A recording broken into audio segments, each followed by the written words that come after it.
O estado de saúde e a aparência física de Vladimir Putin durante o desfile de 9 de maio geraram uma vaga de debates e preocupações nos meios de comunicação internacionais e nas redes sociais. Relatórios avançados pelo jornal Daily Mail destacam que o rosto inchado, o olhar fatigado e a caminhada trêmula do líder russo levantaram suspeitas entre analistas sobre o impacto do estresse crônico, do isolamento total e do medo de perder o poder. As medidas de segurança em torno do chefe do Kremlin foram classificadas como sem precedentes, evidenciando um estado de paranoia e a criação de uma bolha de isolamento severa.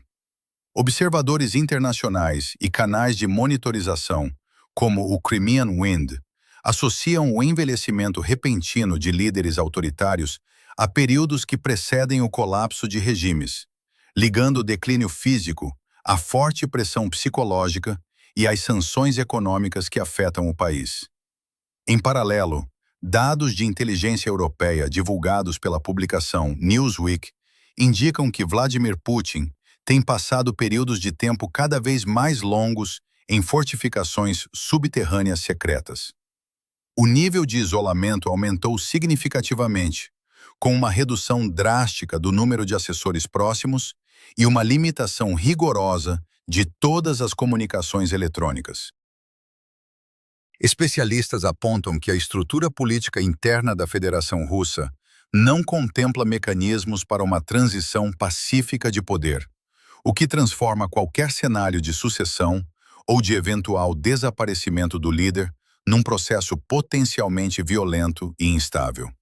A instabilidade ocorre num momento em que a contestação interna começa a dar sinais visíveis e as divisões na cúpula do Estado se acentuam. No plano interno, a quebra de confiança na liderança política reflete-se na diminuição sustentada dos índices de aprovação de Vladimir Putin. Segundo dados do Centro de Investigação da Opinião Pública Russa, a taxa de aprovação do presidente registrou uma tendência de queda pela 7ª semana consecutiva, fixando-se em 65,6% em meados de abril de 2026. Este valor representa o nível mais baixo desde o período anterior ao início da invasão militar da Ucrânia. Analistas do Institute for the Study of War referem que esta descida reflete tanto o cansaço e a desilusão da sociedade civil face ao impacto econômico da guerra, como a existência de disputas internas entre diferentes fações do Kremlin, que utilizam a divulgação destes dados sociológicos para pressionar a liderança do Estado. A instabilidade nos bastidores do poder na Federação Russa intensificou-se após a detenção do vice-ministro da Defesa, Ruslan Salykov, ocorrida em março de 2026. Este acontecimento, motivado por falhas no teatro de operações militares, agravou as tensões latentes entre o Serviço Federal de Segurança, o Ministério da Defesa e a Guarda Nacional. Relatórios dos serviços de inteligência identificam potenciais sucessores que se posicionam para disputar o controle do Estado, destacando-se Alexei Dumin, antigo guarda-costas de Vladimir Putin, Sergei Kirienko, responsável pela política interna do Kremlin, e Dmitry Patrushev, filho do influente secretário do Conselho de Segurança, Nikolai Patrushev. Apesar destas movimentações, especialistas sublinham que nenhum destes nomes detém o nível de controle centralizado que caracteriza o atual líder. De acordo com a Constituição russa, em caso de morte ou impedimento do presidente, o primeiro-ministro Mikhail Mishustin assumiria a chefia provisória do Estado, embora o poder real ficasse sujeito a uma disputa fechada entre os clãs do regime. Os sinais de fratura na administração russa estendem-se a confrontos diretos entre a administração presidencial e a segunda seção do Serviço Federal de Segurança. Enquanto os meios oficiais propagam mensagens de estabilidade, o dissidente Mikhail Khodorkovsky confirmou a existência de um conflito severo entre estas duas alas, motivado pelo excesso de autoridade concedido às forças de segurança, que aplicam medidas de repressão interna rigorosas. O canal de propaganda associado ao blogger de guerra Ilya Romeslo tornou-se um indicador desta divisão. Após pedir publicamente que Vladimir Putin fosse levado a tribunal, o comentador foi internado numa instituição psiquiátrica, sendo posteriormente libertado e vindo a denunciar a existência de uma rebelião interna no sistema. O blogger comparou a situação atual ao período final da União Soviética, afirmando que uma parte significativa da máquina estatal começou a trabalhar ativamente contra a liderança do Kremlin devido ao descontentamento acumulado. A nível socioeconômico, a crise financeira reflete-se de forma direta na execução orçamental das regiões russas.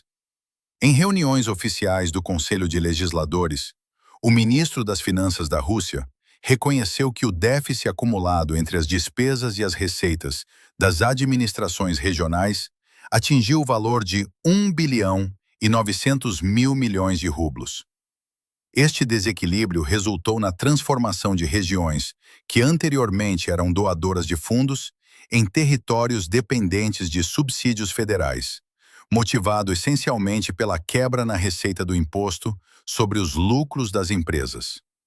Os dados indicam que na República de Komi, a arrecadação deste imposto caiu para metade, enquanto na região de Orenburg, a quebra foi de 40%, e no Distrito Autônomo de Yamalon-Nenets, a redução atingiu 38%.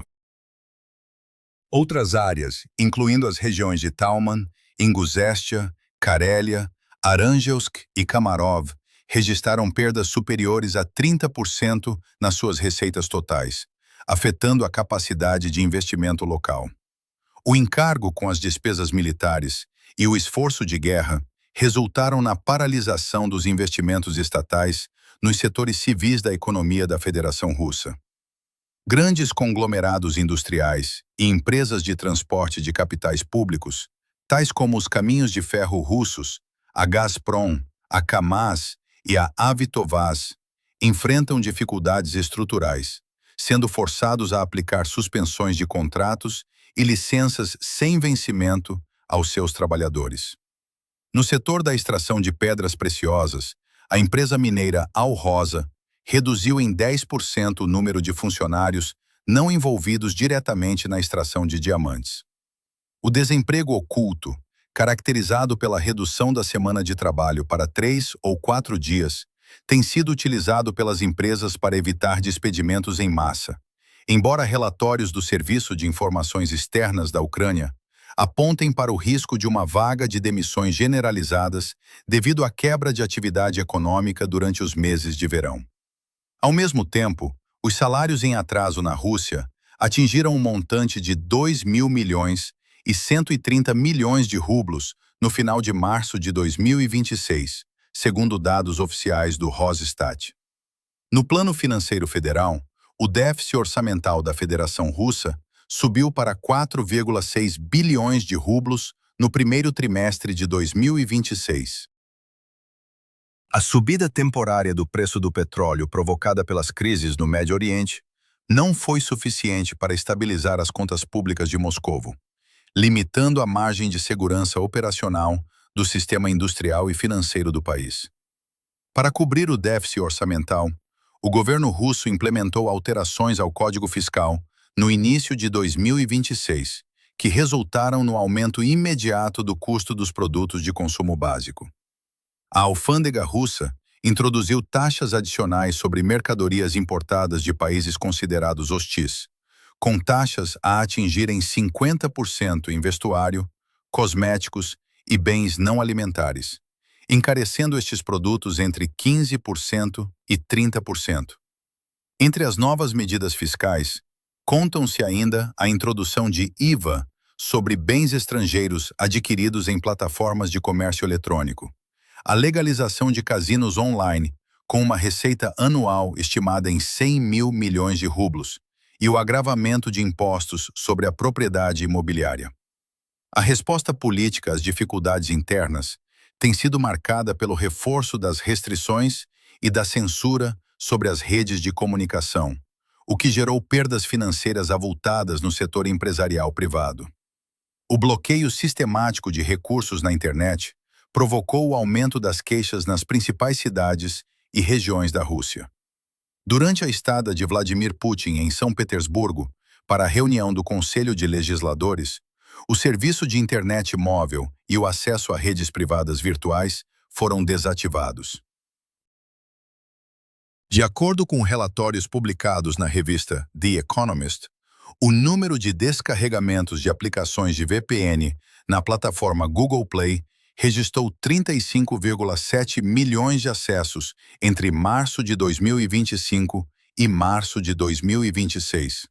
As autoridades do Kremlin anunciaram que a utilização destas redes passará a estar sujeita a custos adicionais cobrados pelos operadores de telecomunicações móveis caso o tráfego mensal ultrapasse os 15 gigabytes, uma medida prevista para entrar em vigor a partir de 1º de maio.